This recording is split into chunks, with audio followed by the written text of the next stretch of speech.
Britain में हिंदुओं पर बढ़ रहे अत्याचार से इस वक्त दुनिया बौखलाई हुई है और भारत लगातार इस पर कड़ा ऐतराज जता रहा है। दुनिया देख रही है कि किस तरीके से लिज ट्रस सरकार आने के बाद हिंदुओं का रहना ब्रिटेन में मुश्किल हो चला है और इसी को लेकर अब सरकार से सवाल भी होने लगा है। और इन्हीं खबरों के बीच एक बेहद जरूरी खबर अब सामने आई है।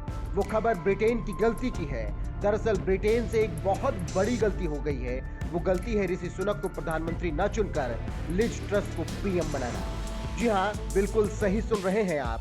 अगर आज लिज ट्रस की जगह ऋषि सुनक ब्रिटेन के प्रधानमंत्री होते तो निश्चित तौर पर हिंदुओं का ये हाल ना होता, क्योंकि ऋषि सुनक एक भगवा भक्त व्यक्ति है और वो शांति के मार्ग पर आगे बढ़ते रहने वालों में से एक है।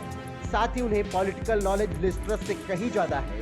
ऐसे में ऋषि सुनक मौजूदा कंडीशंस को बहुत अच्छे से हैंडल कर सकते थे, जबकि लिज ट्रस ऐसा करने में नाकाम हो रही है और इसीलिए लिज ट्रस सरकार का भारी विरोध हो रहा है। भारत भी इस पर लगातार अपनी आपत्ति जता रहा है। विश्व हिंदू परिषद ने तो खुले तौर पर ब्रिटेन के प्रधानमंत्री को चिट्ठी लिखकर हिंदुओं की रक्षा की मांग की है और कट्टरपंथियों को सजा देने के लिए आग्रह किया है। वीएचपी के राष्ट्रीय कार्यकारी अध्यक्ष आलोक कुमार ने बाकायदा प्रधानमंत्री लिज ट्रस को चिट्ठी लिखते हुए कहा, हिंदू स्वभाव से शांतिपूर्ण और कानून का पालन करने वाले लोग हैं। ब्रिटेन में हिंदुओं की आबादी 1.5% है। हिंदुओं ने वहां आर्थिक, सांस्कृतिक और शैक्षिक रूप से महत्वपूर्ण योगदान दिया है। बहुत बड़ी संख्या में ब्रिटेन के हिंदू स्वरोजगार करते हैं और दूसरों को रोजगार प्रदान करते हैं। दुर्भाग्य से अब उन्हीं हिंदुओं पर अत्याचार हो रहा है। लेस्टर में हिंदुओं को लगातार हिंसा का शिकार होना पड़ रहा है।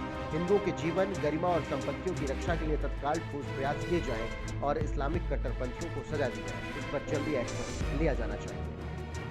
तो कुछ इस तरीके से लिज ट्रस सरकार पर सवाल उठ रहे हैं। लेकिन आज अगर ऋषि सुनक ब्रिटेन के प्रधानमंत्री होते तो निश्चित तौर पर स्थिति इतनी भयावह न हो पाती।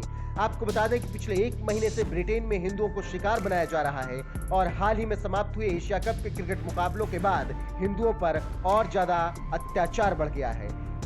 क्योंकि 28 अगस्त को जब भारत ने पाकिस्तान को हराया तो मुस्लिम कट्टरपंथियों को ये बात पसंद नहीं आई। इसके बाद जब 4 सितंबर को पाकिस्तान ने भारत को हराया तो यही मुस्लिम कट्टरपंथी हिंदुओं पर हिंसक हो गए और उन पर अत्याचार करने लगे। इसी को लेकर ट्विटर पर भी उबाल मचा हुआ है और लोग लगातार कमेंट कर लिज ट्रस सरकार को घेर रहे हैं और कह रहे हैं कि सुनक होते तो हिंदुओं के साथ इतना अत्याचार न हो पाता।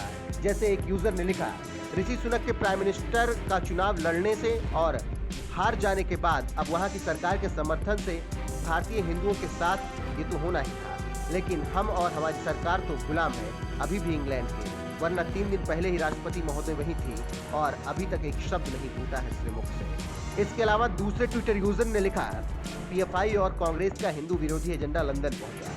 विरोध पाकिस्तानी मुस्लिमों द्वारा किया जा रहा है। ये भारतीयों का विरोध नहीं बल्कि हिंदुत्व का विरोध है, जिसमें वहां की राजनीतिक पार्टियां भी सहयोग कर रही हैं। इसकी झलक ऋषि सुनक की पराजय के समय ही मिल गई थी। इसके अलावा एक और ट्विटर यूजर लिखते हैं, ब्रिटेन में जिस तरह जिहादियों और आतंकियों द्वारा हिंदुओं पर अटैक हो रहे हैं और मंदिरों को निशाना बनाया जा रहा है, वहां की पीएम चुप है, कोई एक्शन नहीं ले रही है। उसे देख लगता है कि उनकी ही इच्छा से सब हो रहा है, क्योंकि ऋषि सुनक को हिंदुओं ने वोट किया, जिसका बदला ले रही है वहां की पीएम। तो वहीं एक और ट्विटर यूजर लिखते हैं, ऋषि सुनक पीएम बन गया होता यूके का तो इनको देख लेते अपन। तो इसी बीच एक और यूजर ने लिखा, ये सब कुछ प्री प्लान था, जिसमें ईसाई और मुस्लिम दोनों ही वर्ग मिले हुए हैं, क्योंकि ऋषि सुनक के हारने से इनकी पार्टी की पीएम तिलमिलाई हुई है हिंदुओं से। तो फिलहाल ब्रिटेन में इस वक्त राजनीतिक माहौल गरमाया हुआ है। कई शहरों में हिंदुओं को टारगेट किया जा रहा है, उनके धार्मिक स्थलों को निशाना बनाया जा रहा है, जिसके बाद ये कहा जा रहा है कि अगर ऋषि सुनक देश के प्रधानमंत्री बन गए होते तो स्थिति इतनी भयावह न होती और चीजें शायद अच्छी होती। बहरहाल इस पूरी खबर पर आपका क्या कुछ कहना है, अपनी राय कमेंट कर हमें जरूर बताएं।